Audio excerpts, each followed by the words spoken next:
Ya Jaime, te ¿cómo andas? Un veo. gusto. Un Ahí gusto, qué voy bueno tenerte por compartiendo acá. todo. Muchas gracias, Jaime. Estoy No, contento de estar acá. a ti muchas gracias. Siempre he estado ahí pendiente de Indetectables y es un gusto tenerte acá en el evento. Muchas gracias. Nosotros también de Dragonheart desde la época del plugin para MSN y todo eso, así que imagínate. Imagínate. Bueno, un gustazo, te dejo con todo el público y nos Muchas hablamos gracias. ahorita. Ahí se ve la pantalla, sí, ¿no? Sí. Sí. Bueno, arrancamos. Mi nombre es Emanuel Seoane, muchos me conocen por OTCR. Soy administrador de Indetectables y los voy a estar acompañando con esta charla titulada Estrategias para Ports Firmware Linux. Es la versión 2, porque el año pasado di un borrador de esta en la Ecoparty. Así que el que la vio el año pasado es totalmente diferente a esta. Bueno, no totalmente. Van a notar durante la charla que la misma tiene referencias y notas. Eso es porque se pueden bajar todo este material de la cuenta de Git de Indetectables, junto a otra documentación que hay de Embed y IoT. Así que, bueno, hecha esta aclaración, empezamos. Bueno, ¿quién soy yo? Para empezar me presento, ya lo hice. Muchos me conocen por Indetectables, me describo como desarrollador de software y líder de equipo y hacker los fines de semana. Y tengo lo que podría decirse una formación clásica, que me llegó a hacer desde, no sé, cracks, keygens, hasta malware. Colaboré con varios proyectos GPLs, entre ellos Metasploit, y bueno, formo parte del staff de Indetectables desde hace más de 10 años. Ahora sí, arrancamos en serio. Eh, para mi sorpresa, en la RAE no, ni siquiera estaba a la entrada de lo que es el port, pero sí en la Wikipedia de Estados Unidos. Ahí está la entrada de Wikipedia más o menos copiada, lo más importante, pero se los resumo. Se llama port al proceso de ejecutar software con el fin de ejecutar alguna forma de ejecución en un entorno informático diferente al cual fue desarrollado originalmente. Básicamente se dice que el software es portable cuanto el costo de trasladarlo a una nueva plataforma es significativamente menor al costo de escribirlo de cero. El ejemplo típico de porting sería el Doom, que fue portado a un montón de eh, sistemas, entre ellos SNES, que ese sería un port que se conoce como que era técnicamente imposible de hacer. Se logró gracias al trabajo de Randy Linden, que porteó el Doom original y además hizo ingeniería reversa de lo que era el chip FX de Nintendo, que es el que usa ese cartucho. Cuenta el mismo Randy que para hacer ese porting usó un cartucho de Star Fox modificado para hacer debugging de qué pasaba por real y ir haciendo reversa de cómo funcionaba el chip en sí. Bueno, ¿por qué hacer un port? Ahora que sabemos la definición, nos viene esta pregunta, ¿no? Originalmente, el principal interesado en esto serían los desarrolladores y las empresas, pero hoy no es tanto la regla. Hoy es bastante común realmente ver en comunidades IoT referirse a hacer un porting, por ejemplo, de ARM Debian, a usar una TV Box como si fuera un Raspberry. Inclusive en otros tipos de comunidades, como no sé, las que manejan cámaras y cosas más embebidas, siempre se habla de instalate tan firmware para poder despegarte de todo lo que es cloud, por ejemplo, las Wisecam y todo lo que hace tuya. Vos te puedes instalar Transmota y salís de todo ese ecosistema IoT.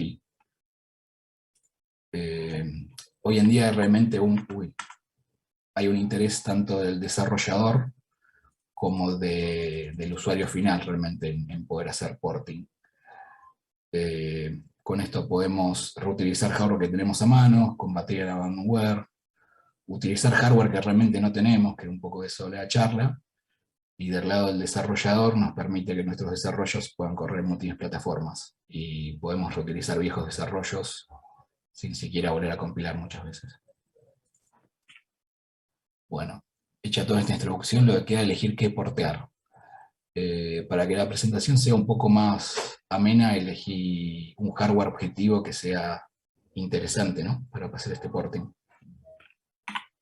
Y bueno, para el que no reconoció Pokémon, era una Pineapple Nano. También de ejemplo podría ser la Tetra, pero para mostrar algunas cosas más elegí esta que me da más material. El primer paso sería ir reconociendo el hardware, y después vamos reconociendo el software para encontrar qué candidatos suplirlos y cómo encarar este porting. Vamos a reconocer un poco el hardware. Para esto podemos ver, tenemos diferentes fuentes, ¿no? Como es la página de FCC, los teardowns que podemos encontrar en internet. Siempre he visto ahí alguien que compra el hardware y saca fotos por dentro y hace un análisis. Y también está DebiWiki, que nos da siempre buen material y buen análisis de todos estos equipos.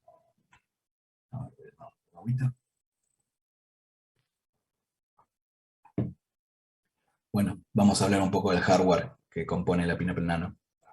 De CPU tenemos un SOC MIPS Atheros AR9331, que corre a 400 MHz. La arquitectura es MIPS 32, la variante 24K. De memoria tenemos 64 MB de DR2, y ya del disco encontramos lo clásico, que sería 16 MB la memoria flash. Y también podemos ver que tiene un puerto USB y una entrada de tarjeta SD. Una vez que tenemos esto reconocido, es el turno de ver que hay el lado de software.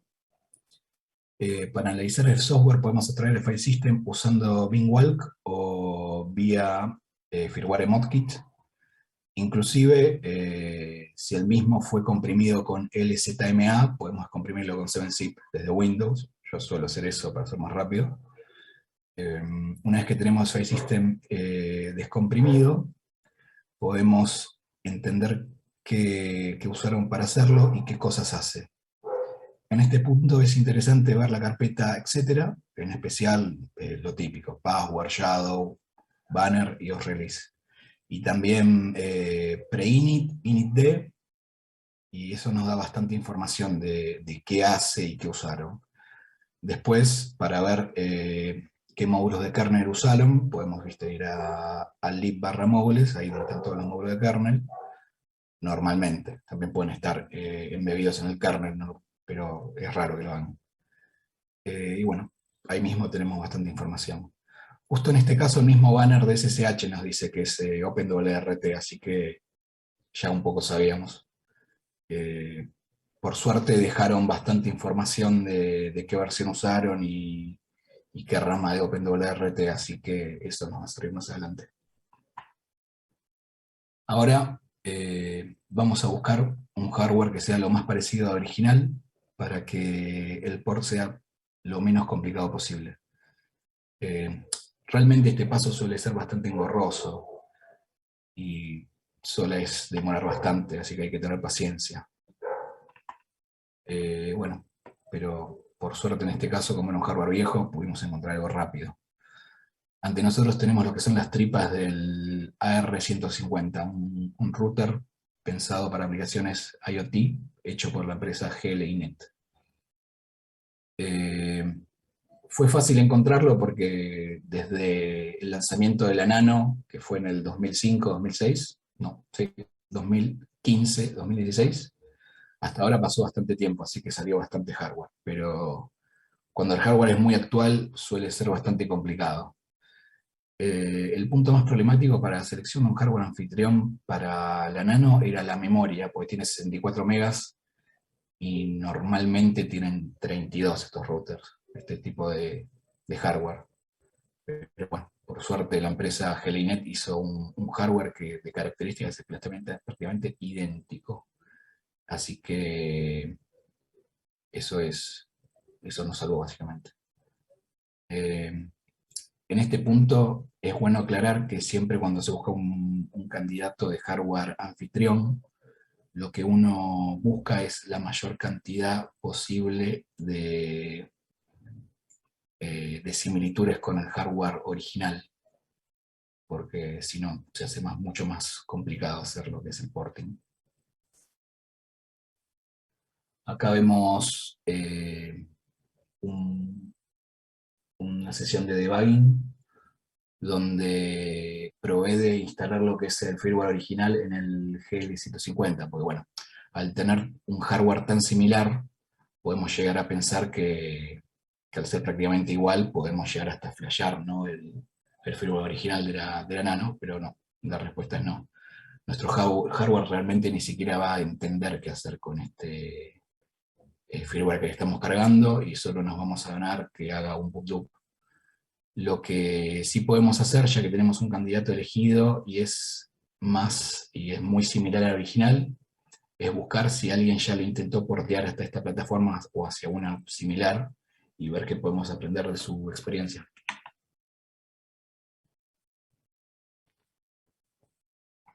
Bueno, como Nano es un hard que existe hace ya tiempo, habían intentos de port, e inclusive hasta este mismo hard. Estudiando un poco qué hicieron, vamos a ver que generaron firmware basado en el file system original. Este lo extraemos de un archivo de actualización de la Nano, y lo podemos analizar. En este caso ellos tomaron el file system original de esa actualización y lo pisaban con el generado por la AR150. Leyendo un poco al respecto de lo que decían los usuarios y gente que llegó a usar este port, se quejaban que, bueno, que no tenía espacio para guardar ningún tipo de configuración, que estaba muy justo ese espacio, que se llama Overlay Partition. Es el espacio que queda al final en la memoria, se guarda para los archivos del usuario. Y por eso siempre se busca que la firmware que generamos no sea del 100% de nuestra memoria flash, porque si no, no queda Overlay Partition. Más allá de los archivos del usuario se guardan un montón de configuraciones, así que siempre se escribe ahí. Así que es normal que si nosotros hacemos un firmware que está justo de memoria, con el tiempo directamente se muere y deja de andar. O se autoformatea lo que es esa partición, porque se corrompe y perdemos todas nuestras configuraciones. Así que es bastante normal que, no sé, si seguramente lo que experimentaban los usuarios que usaron estas firmwares era que prendían su falsa Nano y iniciaba siempre de cero. También se sumaba, según lo que comentaban en estos posteos y esas entradas que leí, que la empresa Hackfy había agregado unos chequeos por hard y ya esto ni siquiera funcionaba. Bueno, ahora llegando a este punto me pareció vital entender la estructura de un firmware. Típicamente, este tipo de dispositivos tienen esta configuración donde un bootloader termina cargando lo que es un kernel Linux, y este último interactúa con lo que es el file system. Normalmente esta última parte es lo que se actualiza con los sublotes que nosotros siempre bajamos del fabricante y los cargamos. Esta por lo menos sería la forma más rápida y concisa de explicar esto, por decirlo así, rápido. Así que, resumiendo, para no extenderme mucho más, nuestro cometido, leyendo un poco todo esto, nuestro cometido sería tener un file system que corra en nuestro sistema anfitrión, ya sea uniendo todo de alguna forma. Así que llegó el momento de planificar un poco el acercamiento. Entendiendo todo lo anterior, ya tenemos las herramientas como planificar realmente un poco qué vamos a hacer. A mí me pareció que la mejor manera era dejar el file system lo más intacto posible para no cortar lo que es la overlay partition, y que me quede todo igual a lo que era la Nano original, tanto a nivel soft como módulos de kernel y todo el software que podría tener ahí adentro. Para esto decidí hacer lo que es un kernel idéntico al en el equipo original, pero con soporte para mi board. Mi board sería lo que es el anfitrión que va a estar corriendo todo esto. Tanto al ser el hardware que yo elegí como el original, basados en el SOC AR9331 y en OpenWRT, realmente yo por lo menos pensé que iba a ser sencillos. Así que vamos a ver cómo siguió. Llegado a este punto, me pareció que una vez que empecé a hacer las primeras pruebas y empecé a romper el hardware físico una y otra vez, porque, bueno, vos estás a ciegas tocando algo que no tenés ni idea, así que por lo general se te muere, en este caso el router se te muere todo el tiempo. Así que me di cuenta que por lo menos necesitaba un mini laboratorio para entender qué estaba pasando, y las herramientas básicas que necesitaba para hacerlo eran estas. Una interfaz universal UART, en este caso podemos usar el Piratebus, el Shikra o alguna genérica de esas de $2.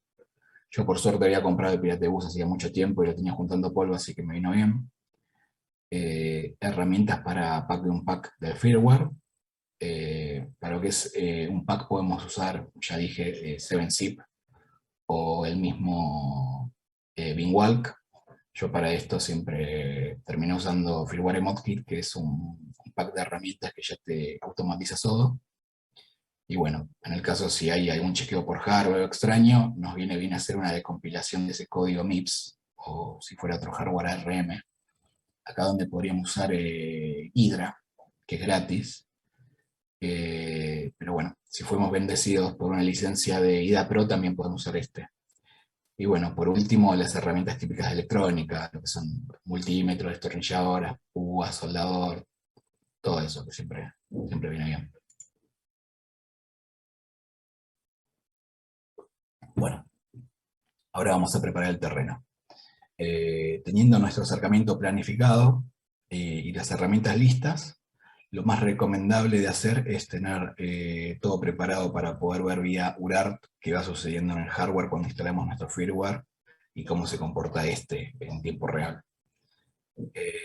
Realmente tener esto listo y mucha paciencia es algo vital a la hora de hacer un por así. Porque realmente es un por a ciegas, porque nosotros no tenemos ni documentación de todas las funcionalidades que hacen, ni cómo funcionan, ni tenemos código fuente, ni tenemos nada. Así que tenemos que hacer bastante debugging, ingeniería reversa, y tener bastante imaginación. Ya que varias veces mencioné UART, me pareció que estaba bueno hacer una mini introducción al respecto de qué era. UART significa receptor y transmisor asíncrono universal, o por lo menos en castellano.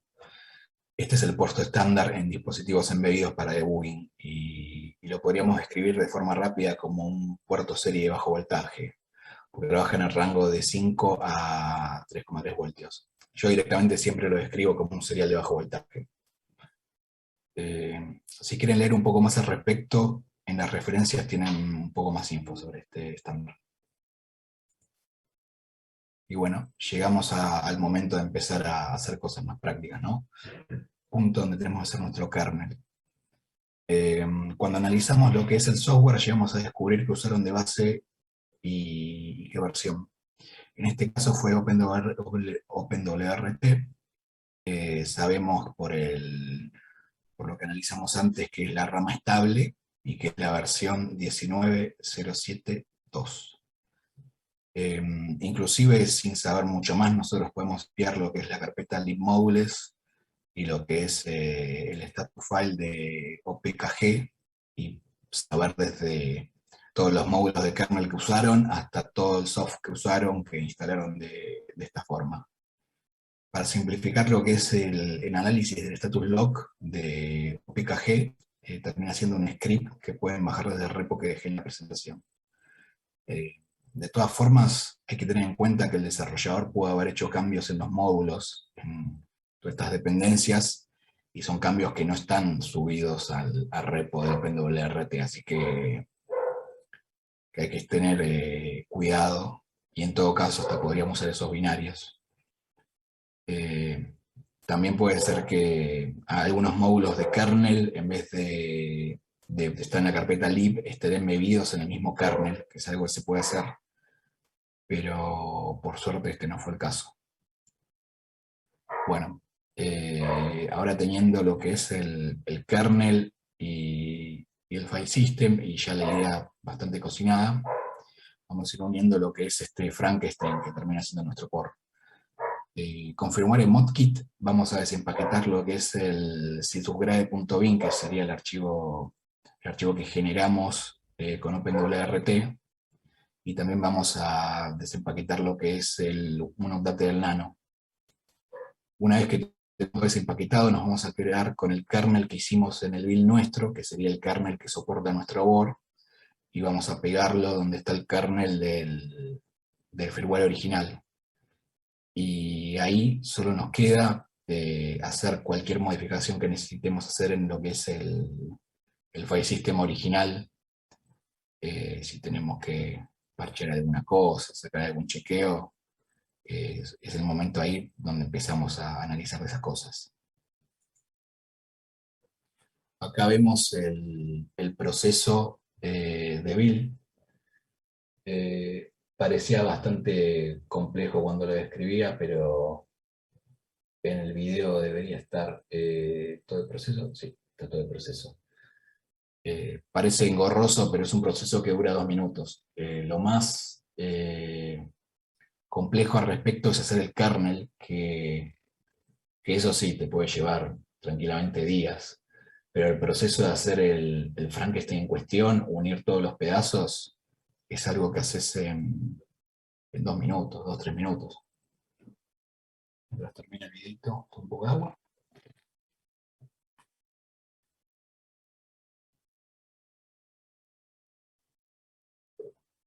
Ahí terminé todo el proceso.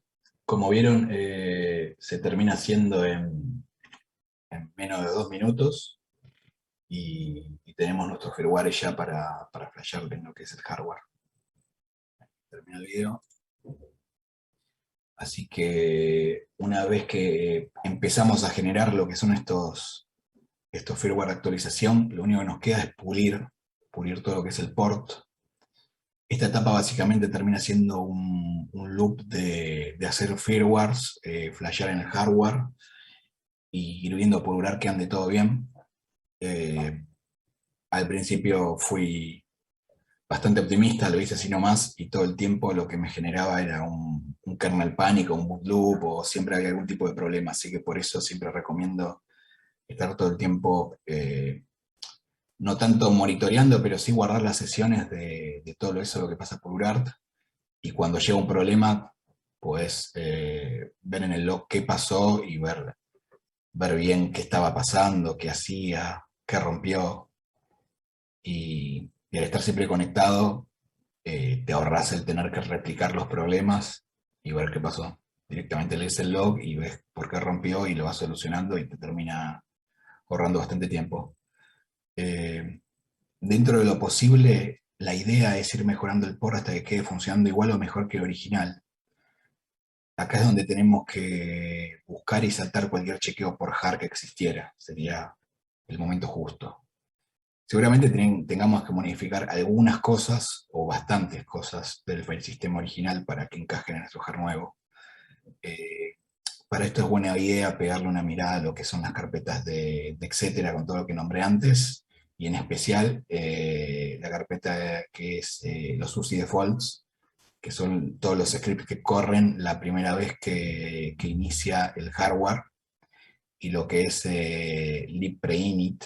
También esa carpeta es muy importante ver qué hace y qué cosas tenemos que modificar. Normalmente con que prestemos atención en esas dos carpetas y en los módulos de kernel, debería seguir andando, la realidad. Ahora vamos a ver qué se debe procurar cuando hacemos una instalación de nuestro firmware. Que armamos después de todas estas iteraciones. La primera vez que hacemos esto es bastante estresante porque no sabemos si vamos a romper el hardware. Por suerte es un hardware que se puede recuperar si lo rompemos. Hay hardware que son un poco más complicados de recuperar una vez que instalamos cualquier porquería. Eh, Acá vemos que se está borrando la memoria flash y nuestro firmware está cargado en memoria. Cuando termine de borrar la memoria flash va a trasladar ese firmware que tiene en memoria a la flash y va a iniciar el kernel, si todo sale bien. Si todo sale mal, va a terminar en un boot loop, o si no lo hicimos tan mal y el bootloader entiende que le estamos cargando, o inicia bien y vemos lo que inicia siempre bien un sistema embebido como este, o vamos a ver un kernel panic. El kernel panic es que el kernel en algún momento del proceso y que reinicia todo el tiempo, todo el tiempo.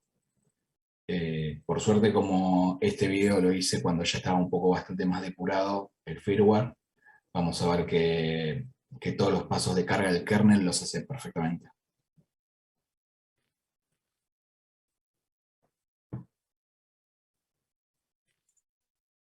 Bueno, llegado este punto, llegó la pregunta de si no podemos hacer esto más rápido, ¿no? Porque yo lo estoy mostrando en la presentación cuando ya está todo debugueado, pero la realidad es que puedes estar haciendo el kernel básico días y debugueando y sacando todos los chequeos, pueden ser unos días más. Inclusive puede llegar el caso en que se nos vaya las ganas o que sea muy difícil, lo dejemos, porque hay chequeos por dejar que son muy difíciles de sacar.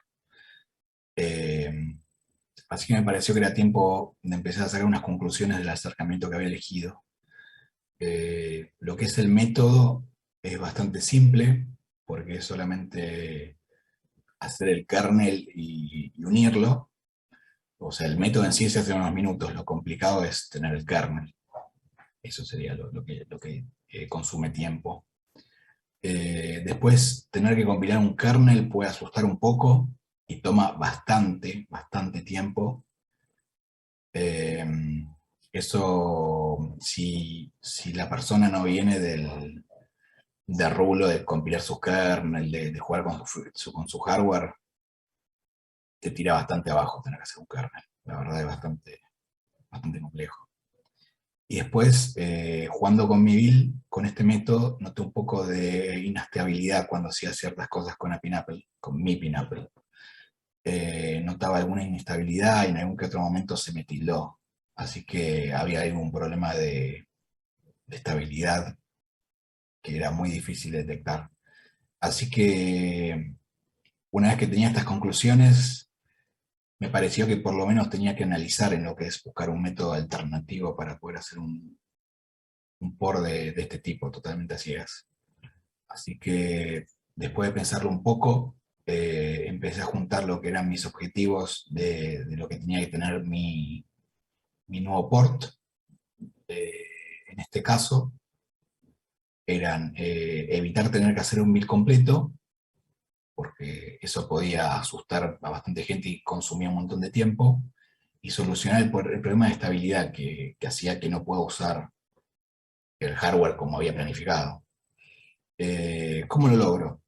Bueno, por suerte, como usaron OpenWRT, tenía el Image Builder oficial, que son configuraciones ya por defecto de OpenWRT, y ya te viene todo ya compilado por ellos, así que solamente por línea de comando nosotros podemos generar una build custom, y eso, bueno, eso baja bastante el tiempo. Eh, por suerte, cuando yo hice mi kernel, vi que ellos no habían, o sea, el fabricante no había agregado ningún módulo extraño, ni había hecho nada fuera de lo común, así que realmente no había ningún motivo de hacer un build completo en OpenWRT con todo lo que ello conlleva, porque se te terminan bajando 2-3 gigas de archivos, te das un montón de horas compilando y probando y es súper engorroso. Así que directamente el Image Builder ya me solucionaba todo eso.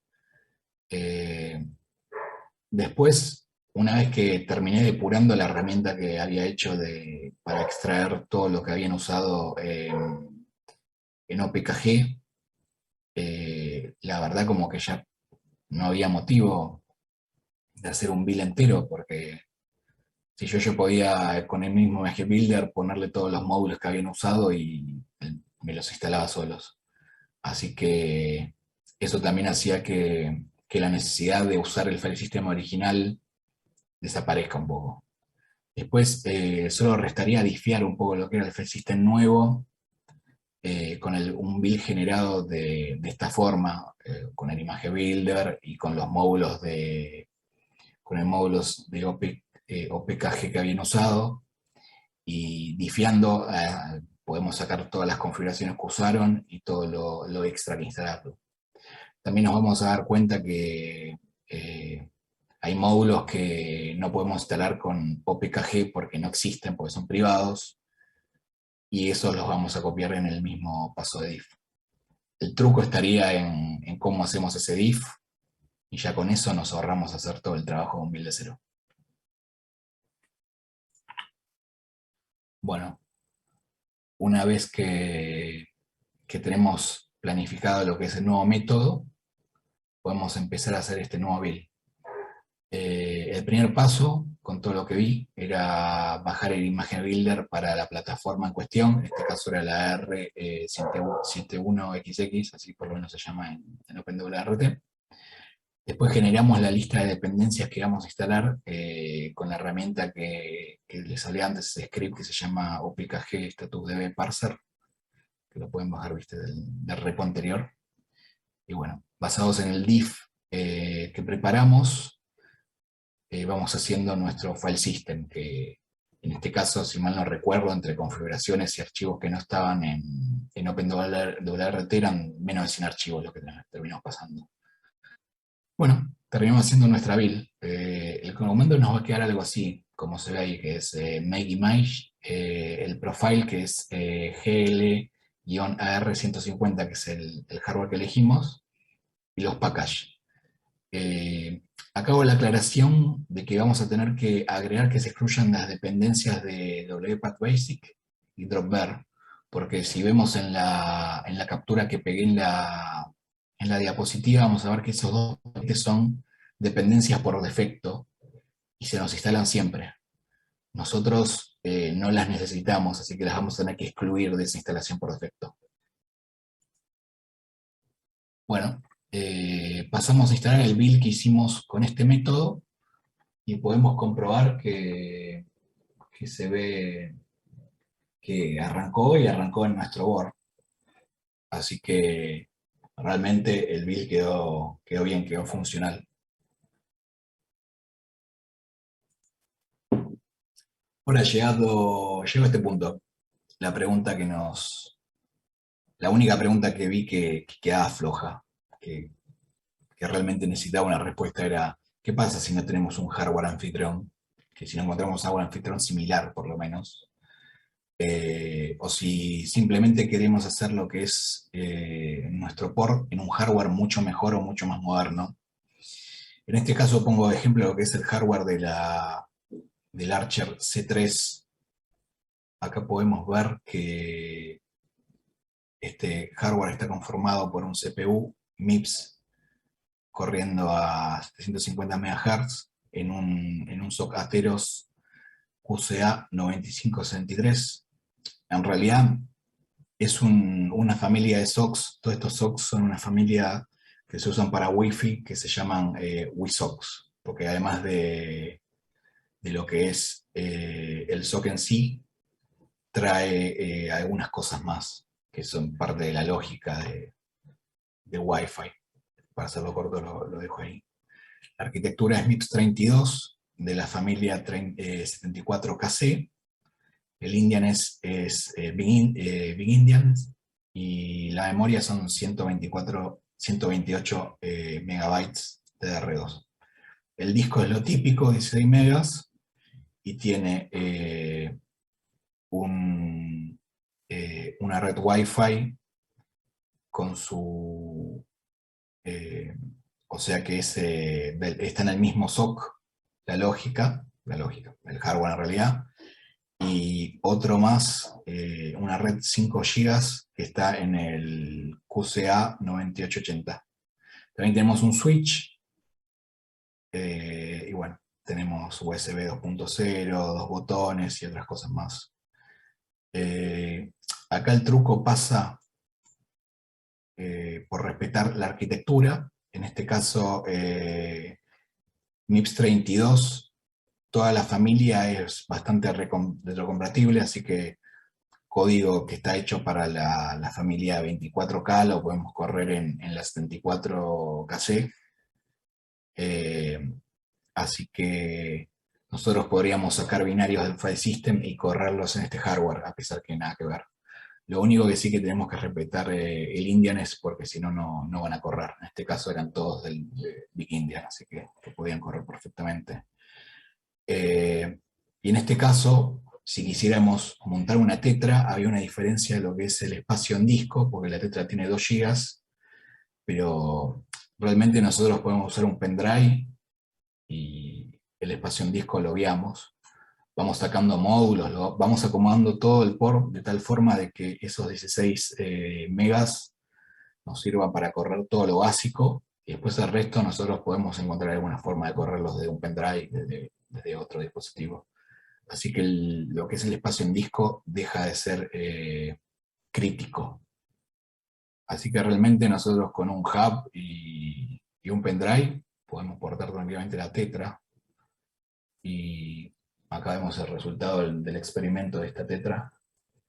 Y vemos que corre perfectamente en lo que es el hardware del Archer C7. Solo muestro hasta acá porque la finalidad de todo esto es mostrar que se puede portear y no tanto así mostrar las funcionalidades que podemos hacer con la herramienta original. Pero les puedo asegurar que realmente anda igual o mejor que el juego original todo esto. Y bueno, me pareció que con todo lo que vimos, era buen momento de sacar unas conclusiones. Con el porting nosotros realmente podemos usar hardware que no tenemos. Creo que este punto quedó bastante claro con la selección de la Nano y la Tetra como candidatos a port. Después, mejorar el hardware en que corre el software. Realmente nosotros tuvimos un upgrade de lo que era el hardware del año 2015, de la Nano y la Tetra originales. En cuanto a nosotros lo porteamos en lo que es un router del año 2019 como la Archer C3, un router con bastante más memoria, bastante más prestaciones. Nosotros con todo esto podemos mantener hardware abandonado. Sobre este punto podríamos haber hecho un port contra la versión más nueva de OpenWRT y estaríamos actualizando algo que ya no tiene actualización, porque la Nano y la Tetra llegaron al final de su vida en diciembre del año pasado, si mal no recuerdo. Y bueno, algo extra que podemos hacer es agregar funcionalidades en hardware que tenemos. Un ejemplo que se me ocurre de esto es los hubs de las Philips Hue, que los podemos modificar para agregarles Wi-Fi. Hay unas referencias, dejé una entrada al respecto.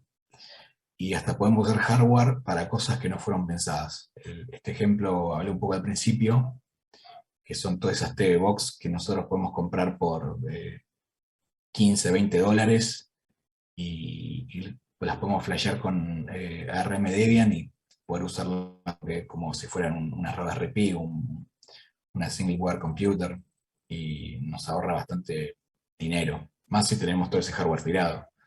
Todo esto en parte combate un poco también el underwear, porque no sé, tenemos un Archer tirado y somos de la comunidad InfoSec y queremos jugar un poco con todo eso y bueno, podemos agarrar nuestro Archer y transformarlo en una Pineapple Tetra y jugar un poco al respecto. Bueno, como dijo Bugs Bunny, eso es todo, amigos. Me pueden encontrar en el Discord de Indetectables o en la comunidad. Y bueno, justo ahora estamos rehaciendo todo lo que es el staff de Indetectables, así que si algún oyente le interesa sumarse, está invitado a hablarme. Y bueno, si algún otro tiene dudas al respecto sobre todo esto que hablamos, o sobre todo este tipo de experimentos, también puede conectarse y hablar ahí al respecto y podemos ver. Así que oficialmente con esto estaría lo que es la charla. Genial, Emanuel, muchísimas gracias. La verdad es que muy interesante y más que todo para países latinos donde pues acceder a este hardware no es tan simple. Tener la posibilidad de migrar dispositivos a hardware más potente o a hardware que tengamos ahí de pronto abandonado y darle una segunda vida es muy, muy chévere. Tenemos Igual, algunas sí. preguntas. No sé si... Yo cuando hice las primeras pruebas, la Pineapple Nano estaba con envío a Argentina, algo así como $135 más impuestos, quedaba en algo así como $200, era bastante dinero. Y me pareció un buen momento como para jugar con todo lo que era embebido y ver qué se podía hacer. Genial, parce. Mira, hay una pregunta de Gustavo, dice, ¿la funcionalidad del firmware funcionaría igual que la original o va a depender del hardware? En cuanto a lo que son algunas funcionalidades específicas, por ejemplo, en el caso de la Tetra, escanear en los 5 GB, el hardware que usás tiene que soportar 5 GB y puede ser que tengas que hacer alguna modificación más.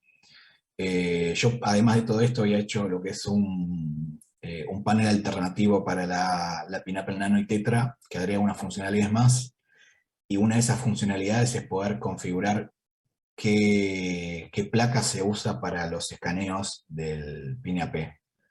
Así que vía ese hardware, vía ese panel, terminás paliando el tema de haber migrado de hardware. Inclusive si tenés el hardware original, vos podrías ponerle otra placa y poder correr el PIN-AP directamente de esa placa que vos le agregaste desde el mismo panel, sin tener que correr líneas de comando ni nada de eso. Listo. Otra pregunta que nos hacen es, ¿qué hardware recomiendas para tener las mismas funcionalidades pero más potencia? El Archer C7. La verdad que algo que yo vi en el foro oficial de la Pineapple es que los usuarios se quejaban de que el hardware estaba muy justo y que sí, tenían razón, porque ¿viste? Era un hardware pensado hace más de 5 años y era un hardware que no estaba pensado para usar de esta forma, así que estaba un poco al límite. Y esos 128 megas de memoria y esa diferencia en la velocidad del procesador, y ese procesador en generación mucho más nuevo, realmente se nota. Eh, Inclusive, más allá de lo que es la Pineapple Nano y la Tetra, está bueno que gracias al porting, por ejemplo, un Raspberry Pi 4 con envío a Argentina está más de $100. Y vos con una TV Box gama media para abajo conseguís un rendimiento bastante similar. Te abre bastante otras alternativas, tanto para lo que es making como para lo que es seguridad. Porque vos, fíjate, podrías llegar a estar esnifeando con una TV Box y cosas así. Como que hay un montón de hardware inocente que de repente lo puedes usar para ataque. Vos podés comprar un router y dejarlo en algún lado y ese router en realidad tiene un montón de cosas instaladas adentro que podés usar hasta para ataque. Yo podría extraer un par de herramientas básicas de lo que es el firmware de la Pineapple, dejar un router en algún lado y más allá de que hace su funcionamiento de router, podría estar atacando. Y el que tiene router ni siquiera se entera. Aprovechando que mencionas a la Raspberry, acá hay una pregunta. ¿Es posible llevarla, la Pineapple a una Raspberry? En realidad no. Todavía, todavía no encontré la forma de usar esos binarios. Pero son binarios hechos para MIPS y, y tienen que ser correos de MIPS con esa Indianes, con un montón de cosas muy específicas. ¿No? Estamos realmente atados por eso. De todas formas, nosotros podríamos hacer, hay muchas cosas que corren en lo que es eh, Raspberry barra ARM Debian, y nosotros podríamos usarlas igual. En todo caso, lo que es el panel de la Pineapple original, eso sí lo podemos correr perfectamente en un Raspberry, pues es correr intérprete de PHP. En cuanto a las herramientas en sí, vamos a tener que hacer unos scripts, vamos a tener que trabajar un poquito. No va a salir derecho, pero algo podemos rescatar si queremos. O sea, Tocaría hacer otro resumiendo, trabajo distinto para adaptarlo específicamente a ese hardware. claro, pero resumiendo, nosotros podríamos usar lo que es el panel y encontrar una alternativa a lo principal que tiene la Pineapple, que es la herramienta de línea de comando PinAP y el daemon PinAPD. Si nosotros resolvemos eso, hacemos una alternativa, digamos, de GPL barra a mano, nosotros usamos el panel y sí, lo podemos correr en cualquier cosa. Lo podemos correr en una Raspberry, en un TV Box chino, en lo que sea. Genial. Bueno, ahí con eso resumimos varias preguntas que estaban haciendo, porque seguramente la Raspi es uno de los hardwares que tiene más a la mano la gente. Eh, Dice que excelente la charla. Cómo evitar una herramienta como Kismet en alguno de estos dispositivos? ¿Evitar? ¿Cómo evitar? Sí, la pregunta no está muy clara. Evitar. Me imagino que cómo detectar este tipo de ataques, digámoslo así. Y lo que es, Camilo, terminás, ¿cómo lo detectás? Y tiene que estar tenés que monitoreando, encontrar, ¿no? claro, tenés que ver que hay una estación escuchando en todos los canales y respondiendo. Hay algunos scripts que son anti Pineapple, que están en GitHub. Con esos scripts lo que es la parte de radio la podemos detectar e intentar palear. Después, si fuera hardware corriendo en algún lugar físico, ¿no? Que está haciendo un ataque de envenenamiento de redes y esas cosas, pues por ejemplo, tanto en el caso del AR-150 como del Archer C7 son routers, los puedes conectar a una red. Vos más allá de los ataques que tiene la Pinapple, vos podrías hacer un envenenamiento de red y otros ataques. Y esos ataques también los puedes detectar, lo que es el envenenamiento de red, cuando mandan todas esas falsas llamadas APR, las detectás. Así que hoy Claro. en día puedes detectar bastante todos estos ataques. Lo detectas y incluso podrías hacer algo más proactivo y tratar de hacerle una desautenticación o hacerle un jammer a ese Tal, dispositivo que está haciendo el tal tema. cual, sí, sí, se hacen esas cosas. Pero no es algo pues como que, o sea, sí, tienes que estar monitoreando sí o sí, tienes que estar Sí, sí, preparado sí. para esto. Proactivamente vos tenés que estar buscando el ataque. Listo, acá hay otra charla. ¿Por qué una piña? Bueno, es como que la misma persona justificando la pregunta, pero ya la respondimos. ¿Cómo te contactamos en Discord? Dicen. En indetectables.net está el link del Discord y yo estoy siempre conectado en el canal porque, bueno, soy el administrador, tengo que estar conectado. Eh, por ahí mucha gente siempre me contacta y me habla. Si no, muchas veces hablamos de estos temas en lo que es el Discord o la comunidad. Tenemos nuestras temporadas de actividad, podría decirse. Genial. Parce, muchas gracias. La verdad es que para mí es un honor haberte tenido acá en el evento. No sé si tienes alguna otra palabra de despedida. Hay más preguntas Bueno, que te las voy a mandar por interno. Y dale. Bueno, muchas gracias, Jaime. Yo era reacio a hacer estas cosas, viste, a mostrar mi cara y todo esto, pero bueno, el año pasado decidí empezar un poco a sacar todo este material que tenía guardado. Me di cuenta que había llegado un momento que tenía un montón de material guardado para mí y que no tenía sentido, y decidí empezar a compartirlo un poco públicamente en conferencias o en charlas. Y bueno, tanto Dragonjar como Intelectuales, somos comunidades muy viejas, y bueno, fue un gusto realmente poder participar en este espacio.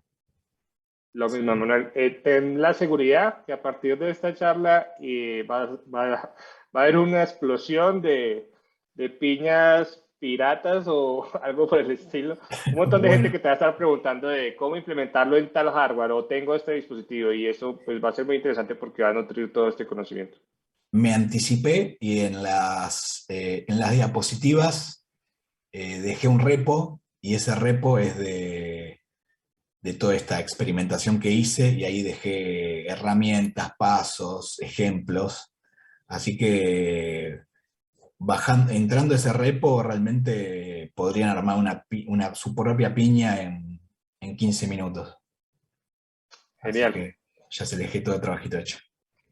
Bueno, Qué bueno, parce. Un gusto muchas gracias, y chicos, de un gusto. nuevo a ti muchas gracias.